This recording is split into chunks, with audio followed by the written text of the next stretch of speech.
ሰላም ጤና ይስጥልን ውድ አድማጭ ተመልካቾቻችን እንደምን ሰንብታችኋል? ይህ ገበያ ሚዲያ ነው። ፕሮግራማችን ከገበያ ሚዲያ ወደ እናንተ የሚደርሰው ገበያ ሚዲያ ቢዝነስ ፖድካስት ነው። በዛሬው ፕሮግራማችን አሜሪካ ኢትዮጵያን ጨምሮ በ36 ሀገራት ዜጎች ላይ የጉዞ እገዳ ልትጥል መሆኑ ተሰምቷል። እንግዲህ ሰሞኑን ከወጡ በጣም አንገብጋቢና ብዙ ሰውን እያስደነገጠ ያለ ዜና ነው። ይህንን ጉዳይ በሚመለከት ዘርዘር ያለ መረጃን ይዘናል። አብራችሁ እንድትቆዩ በመጋበዝ እንግዲህ በቆይታችን ተወዳጁ ገበያ ሚዲያን ላይክ፣ ሰብስክራይብ እና ሼር በማድረግ እንግዲህ አጋርነታችሁን በዚሁ አጋጣሚ እንድትገልጹ እየጠየቅኩ ወደ መረጃው እሸጋገራለሁ።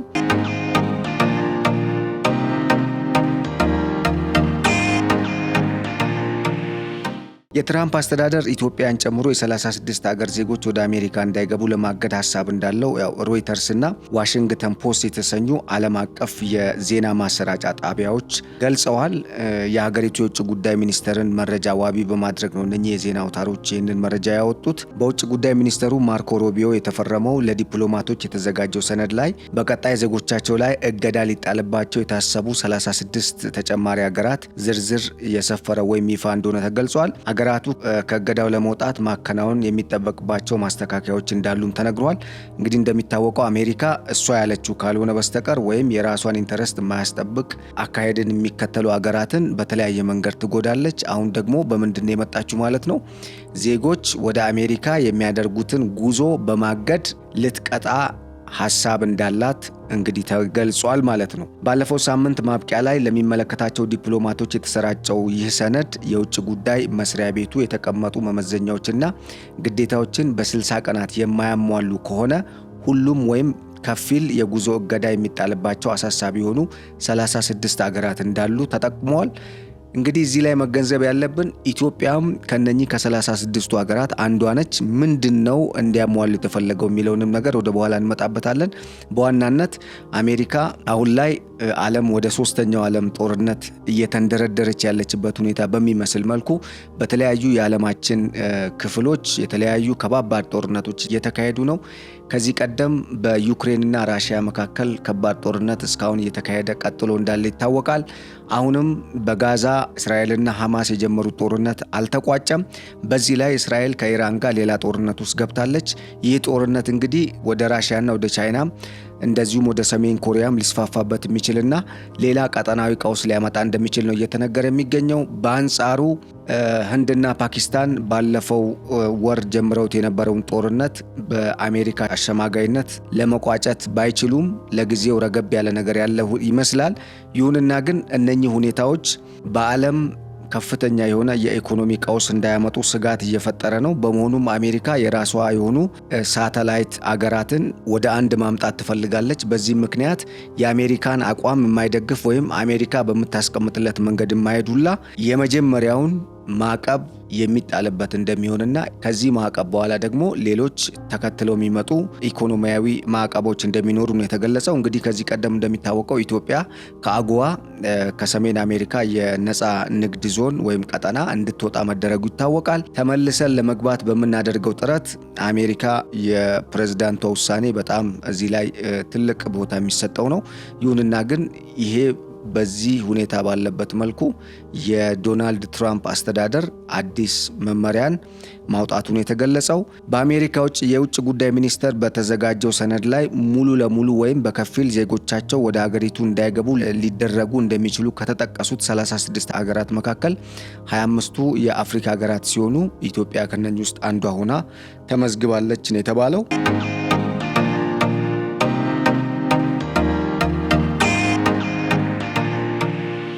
ባለፈው ግንቦት ኤርትራ፣ ሱዳንና ሶማሊያን ጨምሮ 7 የአፍሪካ ሀገራት ባሉባቸው 12 ሀገራት ላይ ፕሬዝዳንት ትራምፕ የሀገራቸውና የሕዝባቸውን ደህንነት ለመጠበቅ በሚል ትዕዛዝ ፈርመው ተግባራዊ እየተደረገ እንደሚገኝ ይታወቃል።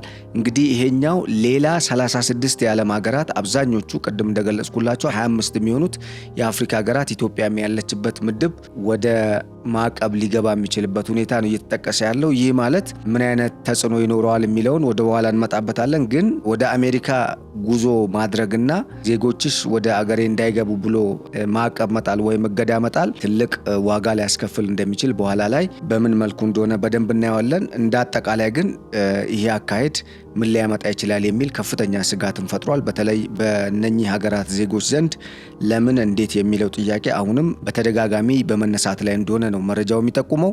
በቀደመው የእገዳ ውሳኔ ውስጥ የኢትዮጵያ ጎረቤት ከሆኑት 6 ሀገራት መካከል 3ቱ የተካተቱ ሲሆን ከ2 ወራት በኋላ ተግባራዊ ሊሆን ይችላል በተባለው በአሁኑ የውጭ ጉዳይ መስሪያ ቤቱ ሰነድ ደግሞ ኢትዮጵያ እንድትካተት መደረጓን የተገለጸው። ይህ ውሳኔ ተግባራዊ የሚሆን ከሆነ ሁሉም የአፍሪካ ቀንድ ሀገራት ዜጎች ወደ አሜሪካ እንዳይገቡ እገዳ የተጣለባቸው ይሆናል ተብሏል። ከኢትዮጵያ ጎረቤቶች መካከልም ከነዚህ እገዳ ነጻ የምትሆነው ኬንያ ብቻ ትሆናለች ነው የተባለው። 25 የአፍሪካ ሀገራት ከተካተቱበት የእገዳ ውሳኔ ሀሳብ ከቀረበባቸው የአፍሪካ ሀገራት መካከል ጅቡቲ፣ ደቡብ ሱዳን፣ ግብጽ፣ ዩጋንዳ፣ ታንዛኒያ እና ናይጄሪያም እንደሚገኙበት ተጠቁሟል። ሰነዱ ዜጎቻቸው ወደ አሜሪካ እንዳይገቡ ሊደረጉ በታሰቡት አገራት ላይ የውጭ ጉዳይ መስሪያ ቤቱ አሳሳቢ በማለት የተለያዩ ምክንያቶችን አስቀምጧል ነው የተባለው። ከነዚህም መካከል አገራቱ የዜጎችን ማንነት ለመለየት የሚያስችል አስተማማኝ ሰነዶችን ለማቅረብ ብቃት ማነስና ተባባሪ አለመሆን እንዲሁም የፓስፖርታቸው ደህንነት አጠያቂ መሆኑ በምክንያትነት እንደተነሳ ተጠቁሟል።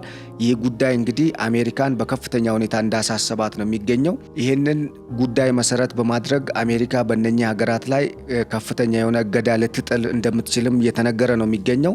ይህ የሆነበት ምክንያት ደግሞ ቀደም ብዬ እንደገለጽኩላችሁ በተለያዩ ክፍለ ዓለማት በሚገኙ ሀገራት የተለያዩ ጦርነቶች እየተካሄዱ ነው። እነኚህ ጦርነቶች ደግሞ የሚያመጧቸው ወደፊት ደግሞ ሊከሰቱ የሚችሉ ሌሎች የተለያዩ የጸጥታና የማህበራዊ ኢኮኖሚያዊ ቀውሶች፣ ችግሮች ሊፈጠሩ ስለሚችሉ ከነኚህ በተለይ ደግሞ አሜሪካ ትኩረት የሰጠችው የደህንነት ጉዳይ ነው። ከነኚህ ሀገራት በሚመጡ ዜጎች ፓስፖርት ወይም የማንነት መለያ ካርድ ወይም የሆነ መታወቂያ ሀገሬ ገብተው አሸባሪዎች ሀገሬን ሊበጠብጡ ይችላሉ የሚል አቋም እንዳላት ነው እንግዲህ መረጃው የሚያሳየው። ስለዚህ እነኚህ ሀገራት በዚህ በተቀመጠው ጊዜ ውስጥ የሚመለከተውን የአሜሪካ የውጭ ጉዳይ መስሪያ ቤትና እንደዚሁም ከዜግነት ጉዳዮች ጋር የሚገናኙ ማጣራቶችን የሚያጣራውን መስሪያ ቤት ኮንታክት አድርገው ወይም አናግረው መስፈርቱን ማሟላታቸውን ካላረጋገጡ እገዳው ሊፈጸምባቸው እንደሚችል ነው መረጃው የሚያመላክተው።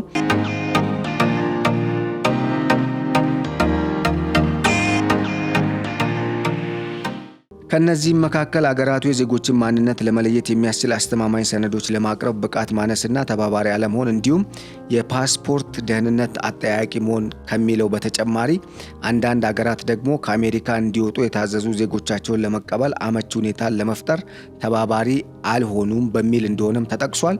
ሌሎቹ ደግሞ ቪዛ አግኝተው ወደ አሜሪካ የገቡ ዜጎቻቸው ለመቆየት ከተፈቀደላቸው ጊዜ በላይ መቆየታቸው በዝርዝር በመገለጹና ይህም በጥናት በተረጋገጠ መልኩ ለፕሬዝዳንት ዶናልድ ትራምፕ የቀረበላቸው በመሆኑ ነው ተብሏል።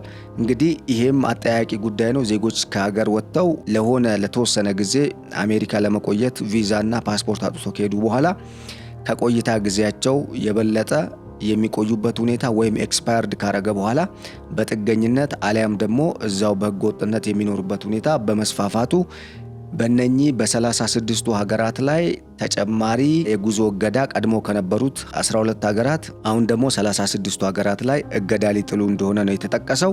አንዳንድ ሀገራት ያው ከዚህ ውጭም ሌሎች የተነሱባቸው ሀሳቦች አሉ። በተጨማሪም የሀገራቱ ዜጎች በአሜሪካ ውስጥ በተፈጸሙ የሽብር ተግባራት ውስጥ ተሳታፊ መሆናቸው ወይም ጸረ ሴማዊና ጸረ አሜሪካ በሆኑ እንቅስቃሴዎች ውስጥ ተሳታፊ መሆን ለእገዳው ምክንያት መሆኑን የተነሳው እንግዲህ እንደነገርኳችሁ ከእስራኤል ጋር የተገናኘ ነው አንደኛው።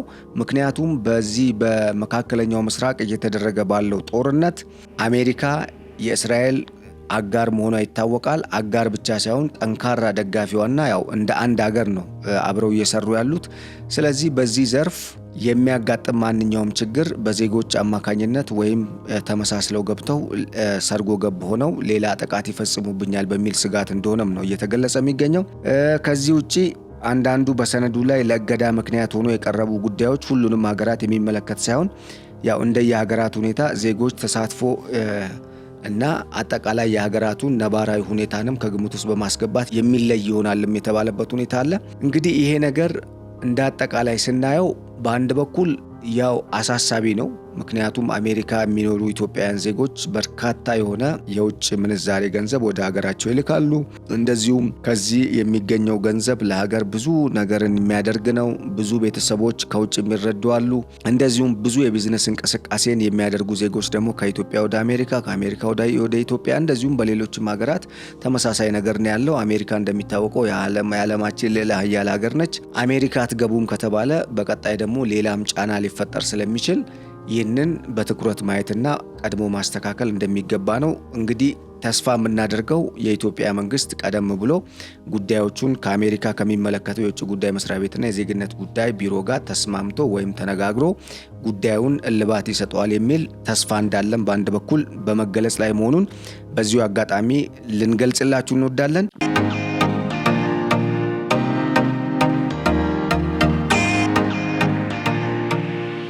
ፕሬዝዳንት ዶናልድ ትራምፕ ለሁለተኛ ጊዜ ወደ ስልጣን ለመምጣት ከሚወዳደሩበት ጊዜ አንስቶ እንግዲህ አሁን ስልጣን ላይ ወጥተው እየሰሩት እስካሉት ነገር ድረስ የስደተኞች ጉዳይ ዋነኛ አጀንዳቸው እንደሆነ ይታወቃል። ይህንንም በማስመልከት ነው እንግዲህ በርካታ ስደተኛ ባላቸው ሀገራት ላይ የጉዞ እገዳ እንደሚጥሉ ያስታወቁት። እነኚህ በርካታ ስደተኛ ዜጋ በአሜሪካ አላቸው ከሚባሉ ዜጎች ከአገራት መካከል ደግሞ ኢትዮጵያ አንዷ ነች። በዚህ ምክንያት ይሄ እገዳ ሊጣል የሚችልበት ሁኔታ እንዳለ ያው መረጃው እንዲደርሳችሁ ነው። ባለፉት ወራት በአሜሪካ ውስጥ ሳይመዘገቡ የሚገኙ ስደተኞች ታድነው እንዲታሰሩና እንዲባረሩ የሚያደርግ ዘመቻ እየተካሄደ ሲሆን በዚህ እርምጃቸው ምክንያት ትችትና ከባድ ተቃውሞ ቢገጥማቸውም በውሳኔያቸው ጸንተው እንደሚገኙ ነው ፕሬዝዳንቱ የተገለጸው። ትራምፕ ከአሜሪካ ስደተኞችን ለማባረር ከሚወስዱት እርምጃ ጎን ለጎን ደግሞ ባለፈው ግንቦት ወር መጨረሻ ላይ ከሰኔ 1 2017 ዓ.ም በእኛ አቆጣጠር ጀምሮ ተግባራዊ የተደረገ የ12 ሀገራት ዜጎች ወደ አሜሪካ እንዳይገቡ የሚያደርግ ዕዳ ጥለው አሁንም ድረስ ተግባራዊ እንደሆነ የሚታወቅ ነው። የውጭ ጉዳይ መስሪያ ቤቱ ይህንን የተለያዩ አገራት ዜጎች ወደ አሜሪካ እንዳይገቡ የሚከለክለውን እገዳ በማስፋት እንግዲህ አሁን የጠቀስኩላችሁን ተጨማሪ ኢትዮጵያም ያለችበት 36 የዓለም ሀገራት በተለይ ደግሞ 25ቱ ከአፍሪካ ናቸው ተብሏል። የእነዚህ ሀገራት ዜጎች ወደ አሜሪካ እንዳይገቡ የሚያደርግ ውሳኔ ማስተላለፉ ተሰምቷል ማለት ነው። ይህንን እንግዲህ በደንብ ማየት ያስፈልጋል። ከሰሞኑም ትራምፕ እንግዲህ አነጋጋሪ ነገሮችን እየተናገሩ እንደሚገኝ ሰምተናል።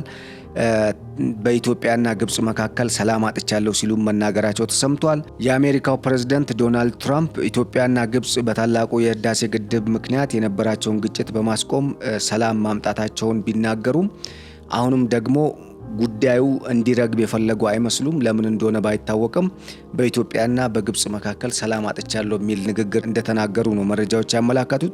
በተለይ ቢቢሲን ዋቢ ያደረጉ መረጃዎች እንደሚጠቁሙት ትራምፕ በስልጣን ዘመናቸው ጣልቃ በመግባት ያስቆሟቸውን ግጭቶች በመዘርዘር እሁድ ሰኔ 8 2017 ዓ.ም ትሩዝ ሶሻል በተሰኘው የማህበራዊ ሚዲያ ገጻቸው ላይ ባሰፈሩት ጽሁፍ እንግዲህ ይህን ነገር ሊናገሩ እንደቻሉ ነው የተገለጸው። ትራምፕ ባለፈው ሳምንት በመጨረሻ የተቀሰቀሰውን የእስራኤልና የኢራን ግጭትን ትኩረት በማድረግ ባስተላለፉት መልእክት ሁለቱ ሀገራት ስምምነት ላይ እንዲደርሱ ወይም መድረስ እንዳለባቸውም ገልጸዋል። ይህንን ሲገልጹም ህንድና ፓኪስታን በቅርቡ ገብተውበት የነበረውን ግጭት ከአሜሪካ ጋር የሚደረግን ንግድ በመጠቀም የሁለቱ ሀገራት መሪዎች ወደ ምክንያታዊና ቅንጅት እንዲሁም ቀልባቸው ወደ ሰላም የሚመጡበት ሁኔታ እንዳመቻቹ ተናግረዋል።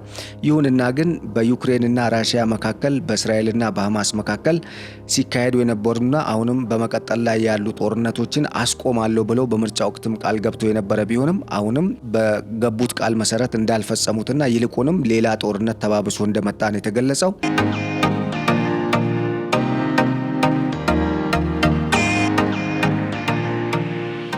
በዚህም በርካታ ዲሞክራቶች እየተቿቸውና ትራምፕ ለዓለም ሰላም ሳይሆን ለዓለም ሌላ አበሳና ጦርነት ሌላ መስቀልቅል ይዞባት የመጣ መሪ ነው በሚልም እየተቿቸው እንደሆነ የተገለጸው።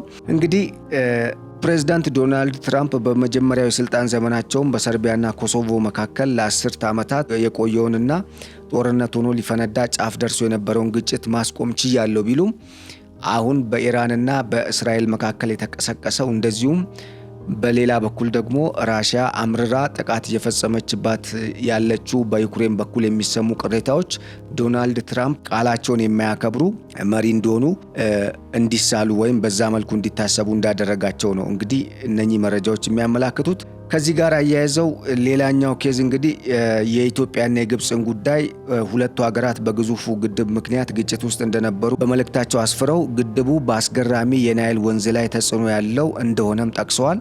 እንግዲህ በምን መልኩ ይሄ ሊባል እንደቻለም እስካሁን አስገራሚ ነው የተባለ ሲሆን በተለይ ኢትዮጵያ ከብሪክስ አባል ሀገራት መካከል አንዷ መሆኗ ቻይና፣ ራሲያ፣ ህንድና ሳውዝ አፍሪካ ያሉበት ስብስብን በቅርቡ መቀላቀሏ ይታወቃል። እነኚህ አገራት ያሉበት ስብስብ ወይም ብሪክስ ደግሞ አዲስ ዓለም አቀፍ የዓለም ስርዓት እንዲመጣ የሚፈልግና ወደዛም እየተጓዘ ያለ መሆኑ ይታወቃል። ስለዚህ እነኚህ የብሪክስ ሀገራት በጋራ ሌላ አዲስ የዓለም ስርዓት እየዘረጉ ወይም ሊያመጡ በጥረት ላይ በመሆናቸው ምክንያት እንግዲህ ኢትዮጵያም የዚህ ገፈት ቀማሽ እንዳትሆን ትልቅ ስጋት የፈጠረበት ሁኔታ አለ። በአንጻሩ ጠቅላይ ሚኒስትር ዶክተር አብይ አህመድ ከምዕራባውያን ጋር ያላቸው ጠንካራ ግንኙነት ለዚህ አይዳርጋትም ኢትዮጵያን የሚልም ሌላ የተስፋ አዘል መረጃና አስተያየትም እየተሰጠ እንደሆነ በዚሁ አጋጣሚ ለመግለጽ እንወዳለን።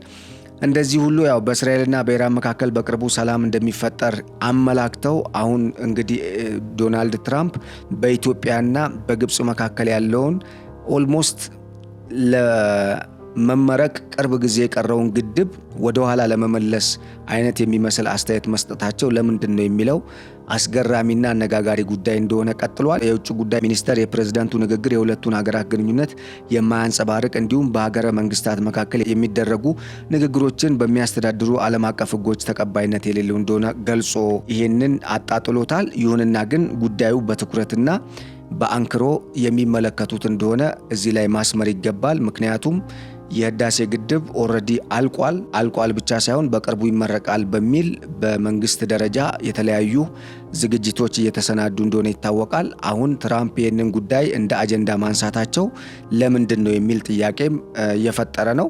እንግዲህ እንደሚታወቀው ከዚህ ቀደም ትራምፕ ግብፅ የምትለውን ካልተቀበለች ኢትዮጵያ ማዕቀብ ሊጣልባት እንደሚችል ወይም ህዳሴ ግድቡ ሊመታ እንደሚችል ሁላ በግልጽ በፊት ለፊት የተናገሩበት ሁኔታ ነው ያለው። እኚህ ሰውዬ ጤነኛ ናቸው እስከሚባል ድረስ እንግዲህ አጠያያቂ የሆኑ አስተያየቶችን በመስጠት ነው የሚታወቁት ፕሬዝዳንቱ። አሁንም የህዳሴ ግድቡን ከግብፅ ጋር በማያያዝ ኢትዮጵያና ግብፅ መካከል ያለው ጉዳይ ሰላም አሳጥቶኛል ሲሉ መናገራቸው ምን ለማለት ነው የሚል ጥያቄ ከመፍጠርም ባለፈ የሀገርን ህልውና ጥያቄ ውስጥ ለማስገባት በሚመስል መልኩ ፖለቲካዊ አሻጥር የሞላበት እንደሆነም እየተነገረ ነው የሚገኘው። ስለዚህ መንግስት፣ ህዝቡም ይህንን አውቆ አስፈላጊውን ጥንቃቄ ማድረግና ቀድሞ የሚያስፈልጉ እርምጃዎችን መውሰድ አስፈላጊ እንደሆነ በዚሁ አጋጣሚ ለመግለጽ እንወዳለን።